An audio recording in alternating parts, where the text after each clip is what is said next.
Ryan Reynolds here from Mint Mobile. I don't know if you knew this, but anyone can get the same premium wireless for $15 a month plan that I've been enjoying. It's not just for celebrities. So do like I did and have one of your assistants switch you to Mint Mobile today. I'm told it's super easy to do at mintmobile.com/switch. Upfront payment of $45 for 3-month plan, equivalent to $15 per month required. Intro rate first 3 months only, then full price plan options available. Taxes and fees extra. See full terms at mintmobile.com.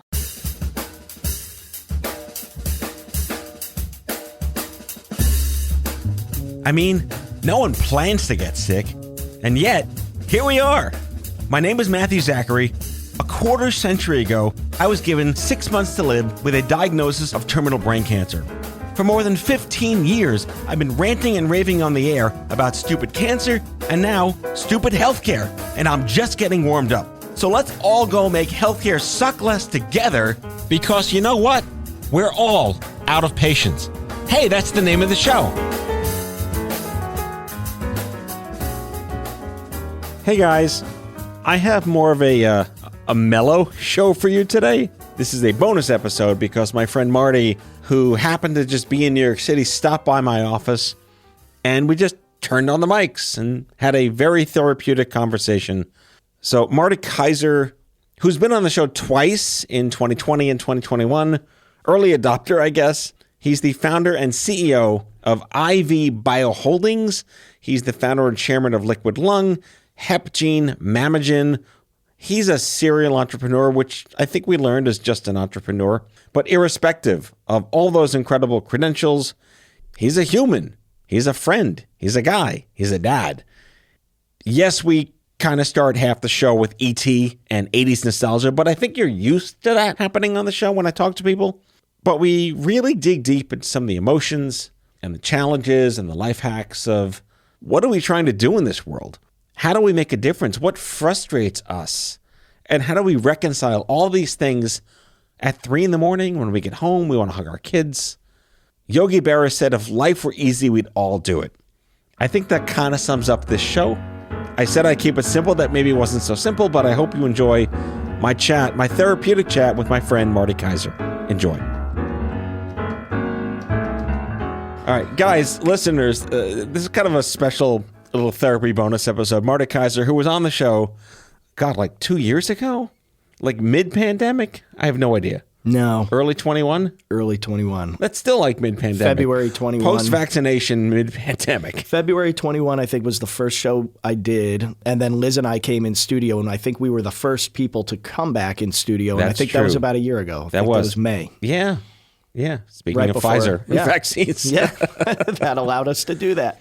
Yeah, so Marty just happened to be in the city, and I just happened to be in the office, and we're just doing an ad hoc, kind of like a Gen X dad kids therapy show. Yeah. Lots to talk about, no agenda, and I hope you enjoy whatever the hell we're going to talk about for the next 30 minutes. This is going to be good. And we were talking before the show about our kids, and this is not like the 80s were better and different. This is really like attention spans. Yeah. And I'll share with you that I had my kids watch E.T. It's the 40th anniversary. I almost had them watch that movie like last Saturday, and by the time we got to a point where everybody was like finally sitting and ready to go, we all fell asleep, so we didn't watch it. But I literally almost introduced him to E.T. I think I've had him watch every sort of 80s and 90s movie from my childhood except E.T., so that's on the list. Does the older one prefer the 80s stuff, or? They both like it, but yeah, the older one for sure. I mean, the older one loves Indiana Jones, and she loves Star Wars, and she loves the Goonies. She loves all those. I'm really impressed, though, because by today's standards, they're not very fast-paced. Yeah, they're not. I mean, E.T. kind of opens really slow. Yeah. Right? Just the Reese's Pieces and the guy with the keys in the forest and everything.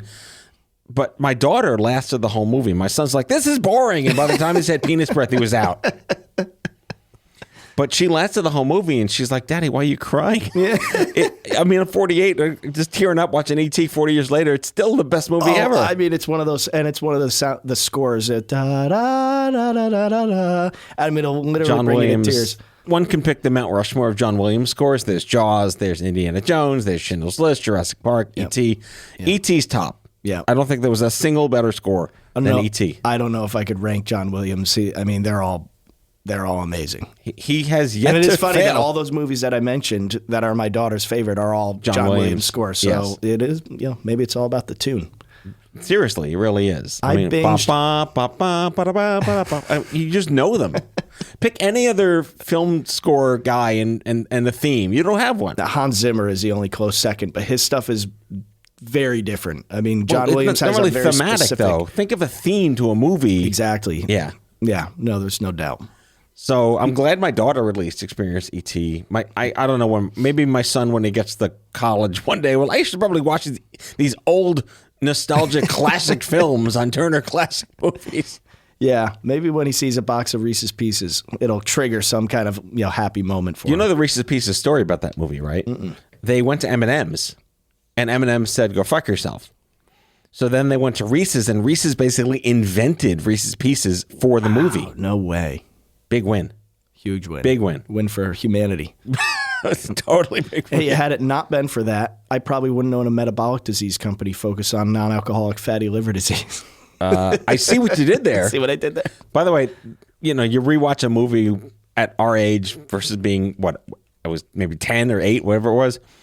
There's one particular moment where the guy with the keys in the woods with the flashlights in the dark, he sees the Reese's Pieces. And he eats one. No way. You picked up what on the that? hell's wrong with you? Why are you eating Right Reese's off the Pieces? ground. I mean, first of all, E.T. touched them. Elliot touched them. They're lying in the woods for like a night, and he just eats a Reese's Pieces. Oh, my God. That would not happen today. Oh, I got to see that again. It's so good. Definitely. Again, like I also found out that if on the Halloween night that they went out in costume, they put the ghost sheet over him, and they see a Yoda. Yeah. That was intentional. Was or wasn't? Was Lucas and Spielberg are best friends for that's 50 years now? It was an and Easter egg. It was totally, and then they paid it off in one of the prequels because in the Senate where Yoda's talking, there's like an ET consulate in the Senate. Oh my God! I know exactly what. I think that was episode 2. Yeah. Oh, that's they were just so in the funny. Senate, and Yeah. there's an ET consulate there paying off something from 1982. Wow, when, that's so cool. ET saw Yoda and like, oh, I know you guys. Oh, that is awesome, man. That's very cool. Yeah, Well, you so- talked about attention span and how the kids kind of had a different experience with that. But I think attention span is one thing that it's a whole topic that could be explored right now because on one hand, we live in this fast-paced society where the kids are just inundated with things. They're always on to the next thing. It's quick. It's fast. Everything's in little short TikTok versions of life, right? But a really good friend of mine, Todd Hartley, he's the CEO of Wirebuzz, big-time content marketing guru and sales guru. And he shined a spotlight on what he calls binge-worthy content. Because in this world where everybody's attention span is so short, it is funny how a season will drop on Netflix, and if the content is good enough, you'll binge it. You'll spend hours and hours and hours totally Guilty as sucked into charged. it. Totally guilty. Everybody is. So I don't know that it's an attention span issue. I think it's more evolving the content and just making things worth people's time, which is so limited and kind of bite-sized now more so than ever. it's kind of like intellectual slothiness on demand. Yeah. On our demand. Yeah. Not when it's available. Exactly. I'm Yeah. just going to spend the next 6 days watching every episode of Sex and the City, and just like that.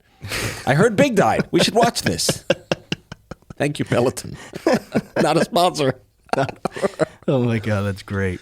So we can therapize a lot. Everyone listening knows that Off-Script Health is a relatively new company, and we had you in the show. And if they didn't listen to your episode, we'll put a link in the description because they have to listen to the episode. But I met you, actually you stalked me, I believe, when, I don't know how or where that chemistry happened, and we became like best friends in an hour, perhaps? Fast. Yeah. But you really helped me understand this new world of the private sector. I'm a nonprofit guy. I had an employer at Omnicom for years. I did some independent stuff, but it was just kind of me. And this whole world, like we're lurching into startup therapy, I guess. Oh, yeah, here we go. And that mental health nonsense and crapness. And you've been doing this a long time. And what is it? Is it addictive? What happens when you decide I'm going to just keep making and selling and acquiring companies? It's very addictive. It's a roller coaster ride. It's an experience where on any given day, it could be the bluest, clearest sky, greatest day ever. And the very next day, it's scorched fucking earth.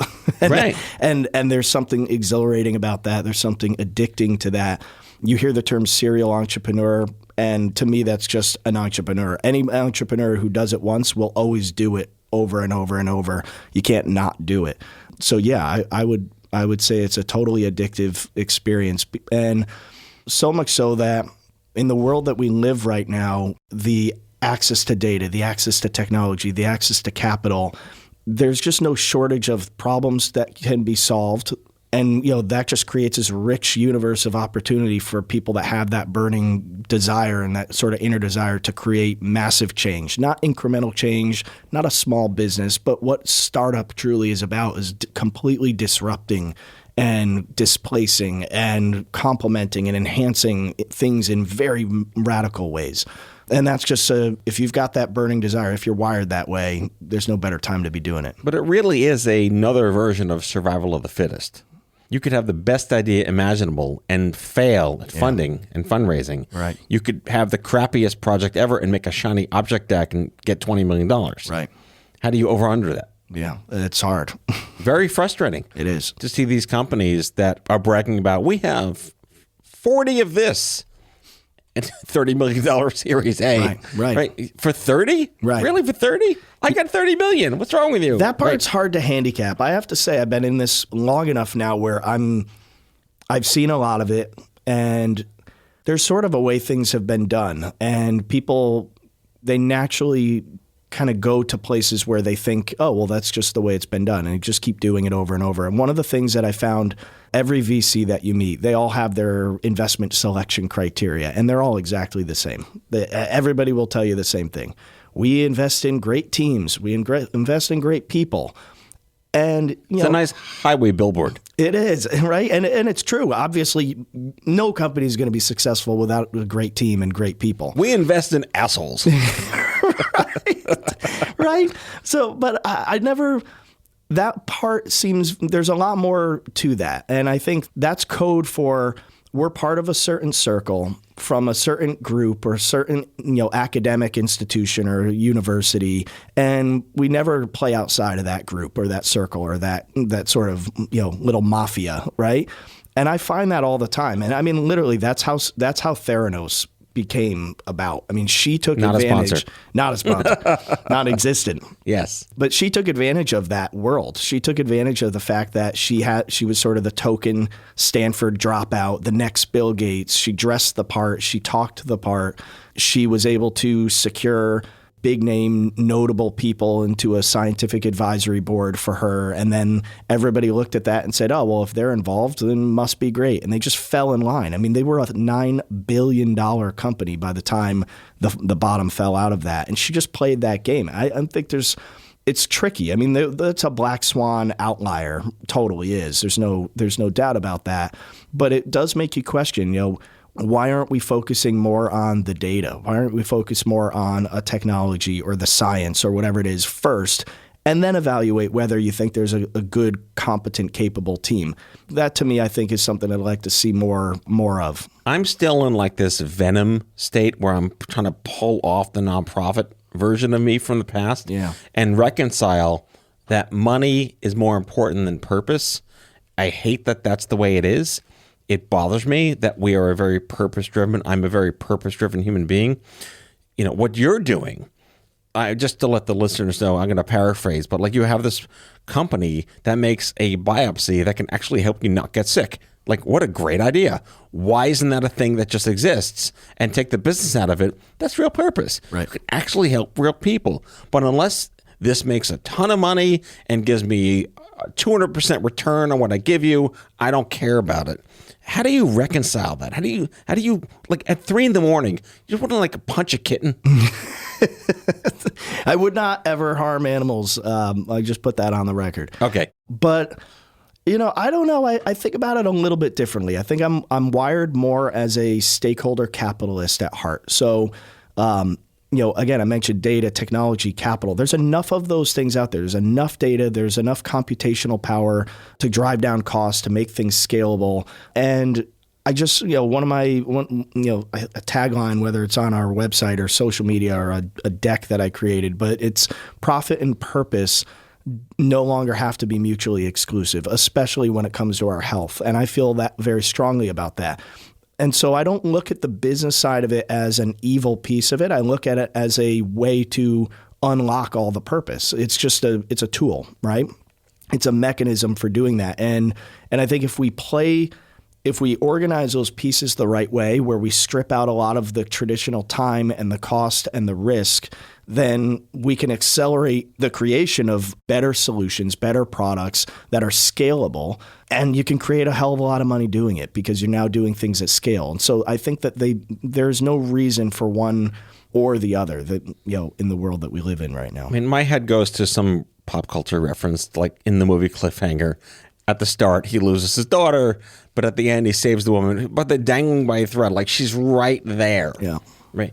That's where my head's at. We're right there. Why can't we just get that extra millimeter to grab it? Right.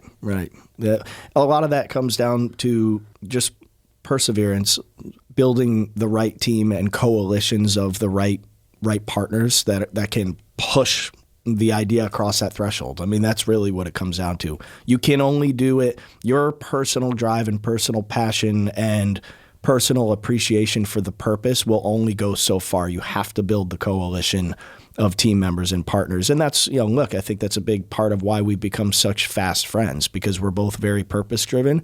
We both realize that there's a lot of other components about the business that need to be done to unlock that purpose. And here we are trying to help each other do that. All right, quick break, and we'll be right back.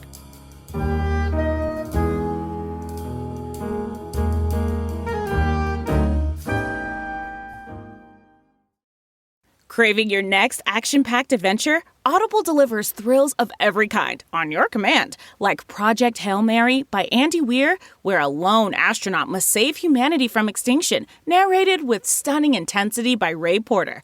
From electrifying suspense and daring quest to spine-tingling horror and romance in far-off realms, unleash your adventurous side with gripping titles that'll keep you guessing. Discover exclusive Audible originals, hotly anticipated new releases, and must-listen bestsellers that hook you from the first minute. Because Audible knows there's no greater thrill than the one that speaks to you. Discover what lies beyond the edge of your seat. Start your free 30-day trial at audible.com/WonderyUS. That's audible.com/WonderyUS.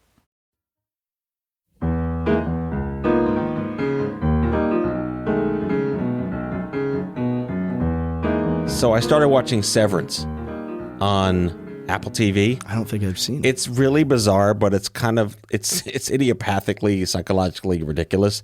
Takes place in like this hybrid 70s, 80s, 90s, 2000s mixed bag of culture. But the premise is that you get a chip implanted in your head when you agree to work for this particular weird company that we will, I guess, find out more about as the season progresses.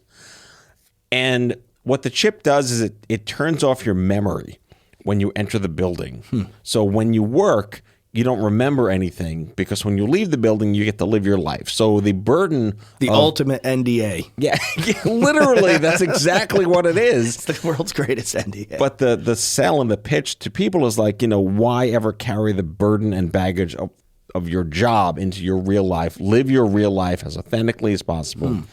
And because like skullduggery ensues and some weird crap happens, but just the idea, not that I would ever want to have the ultimate NDA, I suppose, just being able to turn off the frustration when you get home. I had a nurse on the show recently. She had cancer as a nurse. So when the oncology nurse gets cancer, and I said, before you got sick, you're dealing with kids with cancer every day. How do you turn that off? Can you turn that off? And, not apples to apples per se, but every day it's a no, it's a frustration. It's how do you not get it? And then you get home and you just want to be yourself with your kids. Right. Do you face that? Yeah, well, we all face that in entrepreneur land.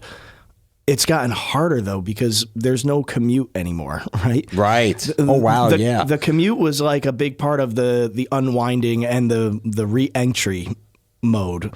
So, you shut your laptop in your master bedroom after a Zoom meeting because you're hiding from, the dog barking and the Amazon guy ringing your doorbell 5 times a day. And you walk downstairs and you're just in it. You're in your family and you're in all of the things that actually matter. And your kids see the furrowed brow and they're like, what's wrong, Daddy? And just, I've had those moments where I could feel the distance in my own eyes, and I hate that feeling. It happens. It's inevitable. And I think just constantly trying to find things that allow you to still remain creative, but aren't completely related to the business. And I think that whether that's finding peace in nature, in a hike. We live in Southern California. I love to go to the ocean. I don't go in the cold, dark, shark-infested ocean, but I do take sort of inspiration and feel a sense of what's the way to let me put this differently. When I put myself into big, large spaces, open ocean, 180-degree views as far as the eye could see with nothing out there, the frustration of the little problems that are so close to home feel a lot less important because they're in the context of something so big and something so vast. And, I know I'm getting pretty deep here, but I'm introspective this way. You see the vastness of something, and I see the hope and the possibility in that vastness. And there's some people that just are not wired that way. I am wired that way. And so when I start to feel tense on those things, the business, the short-term things that are just kind of keeping you up at night, driving you crazy, I purposely put myself in those positions to try to get that reset and put it into context and to kind of inject that sense of hope and that possibility again. During the pandemic, that was really hard because you couldn't go anywhere. And so, right. But now we're starting to, get back to that point where the more you can put yourself in that, I think it helps. It helps smooth some of that out. I mean, you could also go stir crazy realizing that we are just meat on a rock floating in space infinitely forever. Like, what does that even mean? That makes no sense. I don't get it. Don't go too Neil deGrasse Tyson on yourself staring at the stars. Yeah. But at the same time, then you go watch Multiverse of Madness or something like that. And you're like, what is really going on? That's sort of the interesting dichotomy of it. So on one hand, we're pieces of meat floating around on a rock in the middle of the universe. On the other hand, every action that we take, we actually see a reaction, right? So every action, every thought, every idea. Are you going all thermodynamics on me? I think I am. Okay.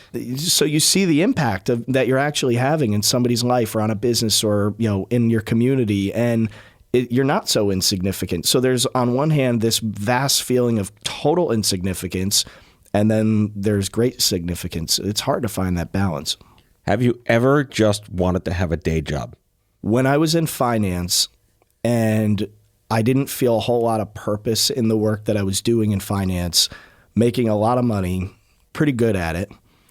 There were a lot of times where I'd be driving my beautiful car past some road workers doing construction, and I just look at the simplicity of wearing a hard hat and pushing a button on a jackhammer. And I would actually feel a little jealous. And I'm like, here I am with nothing to complain about, but I wish I sort of had that simplicity in my life. That was the only time I felt that way.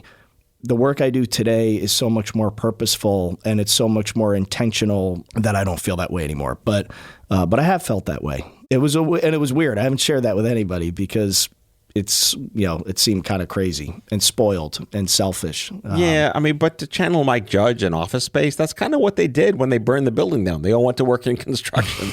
There's something about working with your hands and going home, washing your hands, and the job's over. Yeah. So that's the point. There's sort of a shutoff there that people like us don't have. But if you're doing what you love, it's worth it. Do you have a personal strategy on how to deal with rejection? And I mean rejection in the emotional sense that you have to separate out. And I this is just me for my whole life, rejection. I'm a musician. I want applause on the stage. How do you apply that to venture capital or raises or clients or whatever? Right. They're not really rejecting me as a person. They're rejecting a business opportunity. Mm-hmm. And I've always had a problem conflating that. And that's sort of been my corporate counsel therapy. Personal strategy for dealing with it. I mean, dealing with it, accepting it as a known variable, accepting it as a constant in the equation. So if it's accepted and it's a constant, then when it happens, it's part of the equation, right? So if you aren't accepting of that fact, then it's going to hurt every single time. That's sort of, what I would say is kind of a personal strategy for that. But I mean, look, I got rejected by my wife every day to be my girlfriend. I asked her every day in the 6th grade. I sort of backed off to like every other day in 7th grade, kind of backed off, a little bit more through 8th grade. She didn't say yes to be my girlfriend until junior year of high school. So it was a 6-year period of that is some adolescent persistence right persistence there. And a lot of rejection, but finally worked out, and we've been together ever since, almost 20 years. So and you look great on Instagram. It worked. Did you just celebrate something? It was worth it. Yeah, 19 years. Wow, 19 years from the day that she said yes to be my girlfriend on April 25th around 10:30 at night on the corner of the Boston Post Road and South Pine Creek Road in Fairfield, Connecticut. She said yes in my Ford Focus. And she said yes, and we've been together literally uninterrupted 19 years since that day, so we celebrated that. And so you have a yes-iversary, a first date anniversary, an engage anniversary, a wedding anniversary. And I mean, look, the love at first sight was sort of the sight-iversary. Right? Yeah. And that's what started. What grade? 6th grade. Wow. Yeah. My oldest is 9, so to think in like 2 years she could potentially meet the love of her life, that's a little creepy. Yeah, my twins are in 6th grade as we speak, and that is hyper creepy. It's really creepy. But it worked. Look, the point is it was worth it. And, there was rejection along the way, but I didn't give up because I knew, deep down that it was the right thing and it was worth it. And so those are just the strategies. Accept it as a constant. As long as it's worth it, keep freaking going, keep pushing, keep knocking, keep grinding. And I think another personal strategy would be you could figure out sort of who gets it and who doesn't really quick. And, the moment you try to get into the business of converting people, it's just going to be a long and painful road. Find the ones that get it, build a coalition of people around that, the people that get it, figure out what it is that they got, and then start kind of building that into your story. Yeah, the I don't get it is from Big. Remember, he just says he figures out what a transformer is. Yeah, like what if a bug turns into a robot? And the other and Elizabeth Perkins' boyfriend goes batshit. I don't get it. I don't get it. Yeah, it bothers me when people don't get something that at least I think or my team would think. It's so obvious. This just makes sense. What's wrong? It's a 6-sided die. That's what it is. Right. Like, I don't get it. So you roll it and it has numbers on it? Tell me why that's important. Exactly. I mean, you're working on some stuff that is probably very easily misunderstood because it's really ahead of its time. Yeah. All of your portfolio companies are trying to bring shit to patients that never existed before. That just never existed before. And we talked about this on the show with Liz. Liz Cormier-May is the CEO of Mamagen, one of your portfolio companies. Phenomenal human being. Super shout out to Liz. But this idea of like, if there's something that could help you not die, why does it take so goddamn long to get there? Yeah, I know. It's frustrating. We're getting there pretty quick. I mean, all things considered, yes, you are. All things considered, we are getting there pretty quick. Actually, our breast cancer test is very likely to be ready to deploy into clinical trials by the end of this summer. That'll be the first one going into an actual clinical utility trial, followed by lung and liver disease. So we're making great progress on it, but still it feels like it takes forever. I mean, I've now lost 2 relatives to lung cancer. We lost one very, very dear friend to breast cancer at 30 years old. And I've got some family and some friends that very clearly have some version of non-alcoholic fatty liver disease. That weighs on me pretty heavy, man. I mean, where we're at today and across all of our businesses, we got, in industry standards, should have taken us about 10 years and should have cost somewhere between $100 and almost $1 billion in R&D. We got here in less than 3 years on less than $5 million in capital. It's a big win. But when you look at 2 uncles died from lung cancer, you look at one best friend died of breast cancer at 30, you look at friends developing non-alcoholic fatty liver disease with no approved therapeutic and no way to detect it, no way to easily diagnose it. I'm sitting here saying like, yeah, okay, we did, we shaved off 70% of the time and 99% of the cost, but it's still not enough. We've got to get things to a point where they're accelerating even further. so that we can get in front of some of these issues. Right. Well, the Moore's law of this is if that's an appropriate way to look at like the human genome used to take a year and $1 billion. Now it's like in Walgreens for like $10. Yeah. Right. So the Moore's law-ishness that you've manifested with these companies, even if that is the way of progression, and we can like the next version of this could be a year and whatever, you still need the people who are going through the shitness to be on these tests. Yeah. And in modern day cacophony of literacy and diversity and health equity and really important things that we didn't even think about 10, 15, 20 years ago, this idea of better problems to have. Yeah. My frustration still stems on how the hell do people know shit exists? Mm-hmm. Well, a platform like what you've built is a big part of that. I mean, it's I think it's the number one reason we became friends so quickly, because I view it the exact same way. There are so much innovation happening, but it's happening within the closed doors of the ivory towers within an academic institution where these researchers are phenomenal at what they do and they're great at patting each other on the back, but walk into Starbucks and nobody's ever heard of half of these things.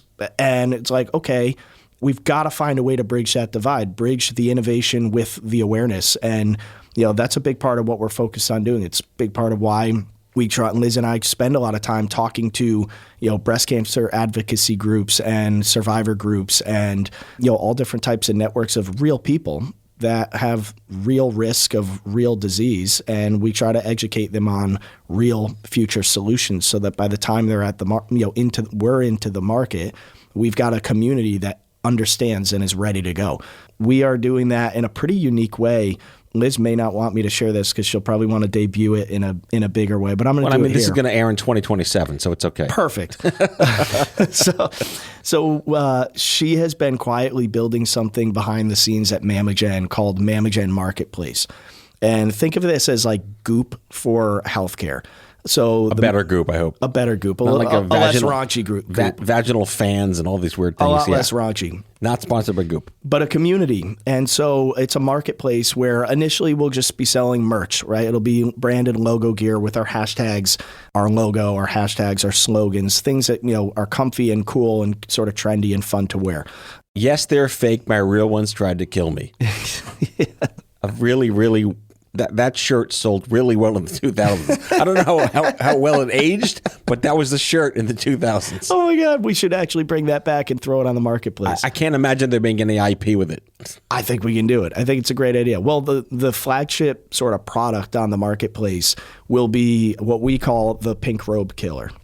And that was inspired because a lot of breast cancer survivors that we talked to complained about when they get their mammogram, they're given this pink, shitty hospital gown that is uncomfortable. It's it's one-ply toilet paper first and foremost. Oh yeah, without question, it's just pink one-ply. Yeah, and it bugs them, and they're like, it's just awkward. They think it's like cute because it's pink, but I'm really I'm terrified to get my mammogram. I don't want to be there. It's uncomfortable. And so we came up with the idea of a Pink Robe Killer, which is a comfy plush, zip-up hoodie.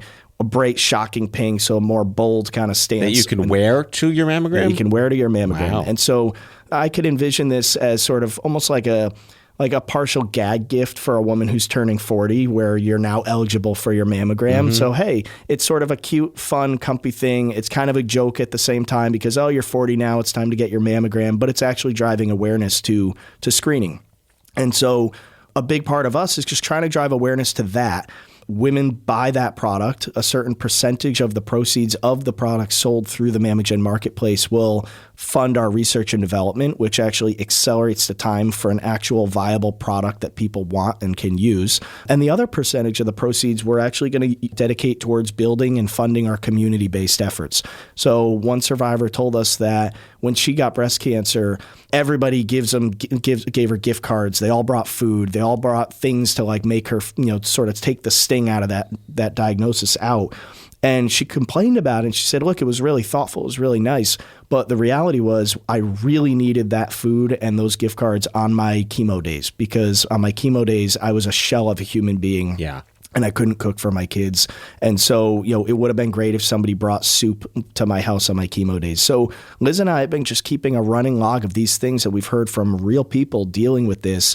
And we've got, every intention of being able to fund as much of that, whether it's funding the soup and trying to create these pop-up communities of women that can help each other throughout the entire journey of, previvorship to survivorship to thrivership, and be able to support that across the way. Now you're making words up. But now I am. But that's an example of that profit and purpose intersection. Yes. They're not mutually exclusive. And actually, think about what we're doing there.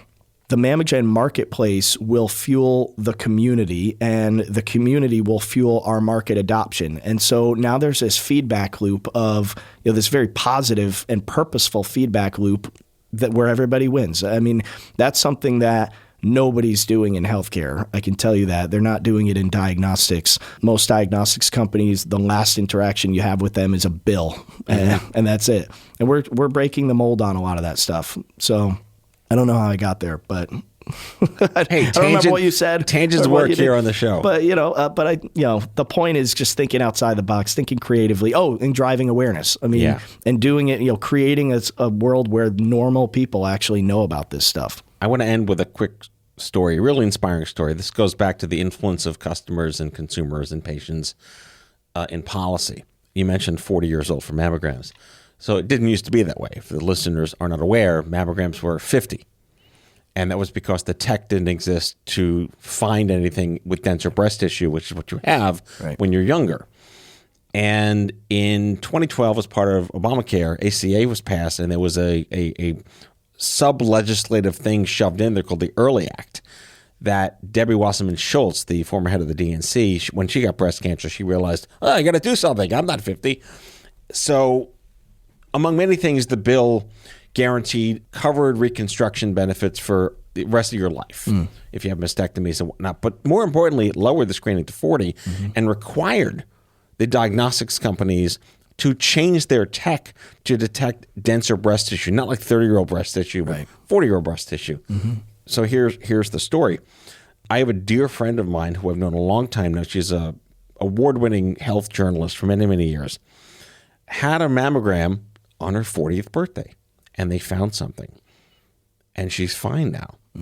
But if she had to wait till 50, she'd be dead. Yeah. So inasmuch as it is so critical to build these communities, channeling these communities for activations in federal protections is so important to all of us, because that's the one thing that eliminates so many bullshit variables of making sure people get these tests, people die less, people suffer less, and everybody wins. Yep. Totally agree.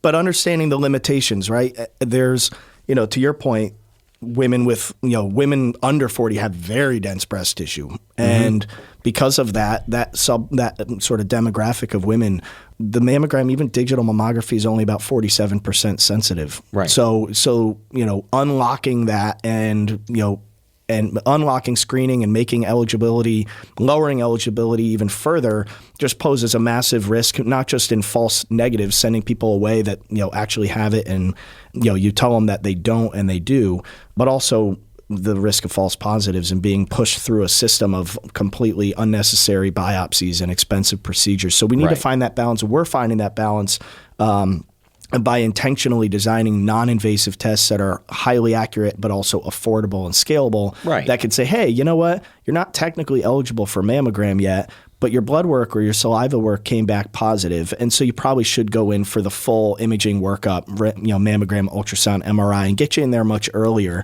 And that's how we're approaching it. And I think once we establish some baseline data that suggests that we've ruled more of the right people in and we've ruled more of the wrong people out, then I think that unlocks a lot more of sort of the government funding and the eligibility requirements, and things will change. We'll push the limits of that. We're going to push this show as a bonus episode because just this week, listeners, so this will be like next week, but last week, based on whatever today is, we did a show with Exact Sciences and profiled Cologuard. Because that's a great way to know if you're at risk of something before you get it when you may not be eligible for a colonoscopy. The same model of, again, we're therapizing as serial entrepreneurs that are just entrepreneurs, right? If you can solve a problem that no one else is trying to solve, we really, really want to do it. And just getting there, even if it took you like a tenth the time as it would have taken 10 years ago, just getting to that last moment where you see the person who benefits, like my friend who had her mammogram at 40. That's why we do this. Yeah. And that's the driving force. And it's inversely proportional to the frustrations of getting there. Yep, totally. It is. It's an inspiring way to end. Yeah. Are we done? No, we don't have to be done, but that ties it together pretty well. No, it really does. I mean, we ran over for all the right reasons, and I'm just thrilled to see you in person, my friend. Too, man. And again, like I love having like no real agendas, and if people are still listening at this point to the episode, thank you for sticking around. But no, he's just like two dads chiming on crazy shit. How'd we get here? What are we doing here? You know, paying homage to people we've lost, people we loved. And like I said, just the best kind of therapy is exactly this. And look, stay hopeful, stay positive, stay perseverant, and remind yourself, because I remind myself this a lot. I have to remind myself actually more than I would like to, but I do. And that is that I am a husband and a father who happens to be an entrepreneur, not an entrepreneur who happens to be a father and a husband. So I got to change my LinkedIn profile. Got to change it. And you got to make sure you're constantly putting that in check, because really at the end of the day, if you're winning at work but you're losing at home, nobody's really winning. So Marty Kaiser, thanks for coming back. Good seeing you, man. All right, take care. You too. That's all for now. If you like the show, be sure to subscribe, leave a review on Apple Podcasts, follow us on social, and tell all your friends to listen. Tell us what you'd like Matthew to cover in his next episode by leaving a message for us at 855-AUDIO-66, and we might just use it in a future show. Out of Patients is a product of Offscript Health. We are a healthcare engagement company built for patients and caregivers by patients and caregivers. Our executive producers are Matthew Zachary and Andrew McDowell. Our senior producer is Betsy Shepard. Our host is Matthew Zachary. It is recorded, mixed, and edited by Betsy Shepard. For advertising and media inquiries, email media@offscript.com. That's media@offscript.com. For more information, visit offscript.com.